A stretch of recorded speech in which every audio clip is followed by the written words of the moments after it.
परम शांति बाबूजी। बाबूजी ये बताइए कि आत्मा और जीवात्मा में क्या अंतर है? आत्मा उसको कहते हैं जो परमात्मा का ज्ञान रखता है, परमात्मा से योग करता है और परमात्मा के योग के कनेक्शन, योग माना कनेक्शन, आत्मा के कनेक्शन के कारण आत्मा में पावर है।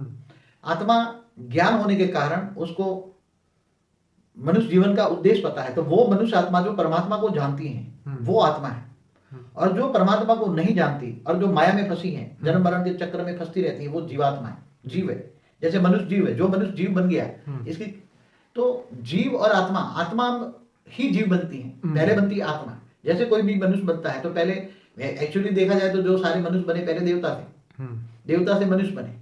और जो वही मनुष्य जब माया में फंस जाता है और आत्मा से कनेक्शन, आत्मा का कनेक्शन, मनुष्य आत्मा का परमात्मा से कनेक्शन नहीं रहता, तो वो आत्मा धीरे धीरे माया में फंस जाता है, वो जीव बनता है। और जीव धीरे धीरे कई जन्मों के अंत में धीरे धीरे 84 लाख योनि में जीव बनकर फंस जाता है। और कहीं ना कहीं आत्मा फिर जीवन मरण के चक्कर आकर कहीं ना कहीं फिर वो आत्मा जीव बनकर फंस जाती, फिर वही जीवात्मा बोलते हैं। हाँ, इसलिए गीता में भगवान कृष्ण ने क्या कहा, जो मुझे नहीं जानता वो जानवर है। तो जानवर की आत्मा हुई ना, जान बुद्धि क्या होगी, है तो मनुष्य, मगर उसकी बुद्धि क्या होगी, जानवर जैसी। तो जानवर को क्या आत्मा कहेंगे, वो तो जीव हो गया ना। मनुष्य भी बुद्धि जानवर जैसी होगी। और जो अपने लिए जीता है वो भी जानवर है, अपने लिए जीने वाला जानवर है।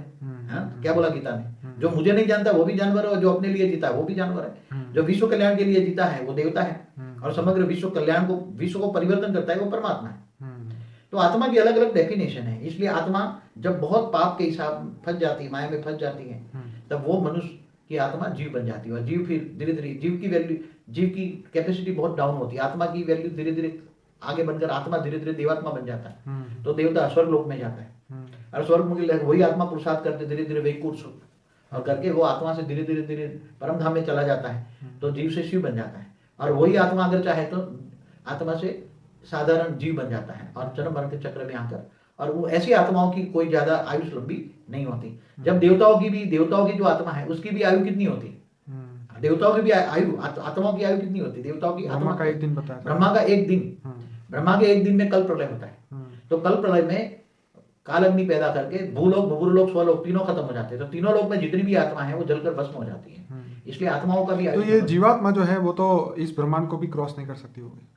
जीवात्मा तो धरती पर नरक का कीड़ा जैसी होती है। ओके। जैसे मनुष्य कोई जी रहा है तो ये नरक का कीड़ा जैसी है ना, वो नरक में जी रहा है कीड़ा, कीड़ा भी जी रहा है, मनुष्य भी जी रहा है, जानवर भी जी रहा है, कीड़ा जी रहा है, तो उसकी क्या वैल्यू, वो मनुष्य भी जानवर बन गया ना। तो वो मनुष्य की कोई वैल्यू नहीं, जो अपने लिए जीता है, जानवर है, अपने लिए खाना पीना मस्ती में रहना, तो असुर बन गया ना। जो परमात्मा को नहीं जानता वो आत्मा है ही नहीं। और परमात्मा से योग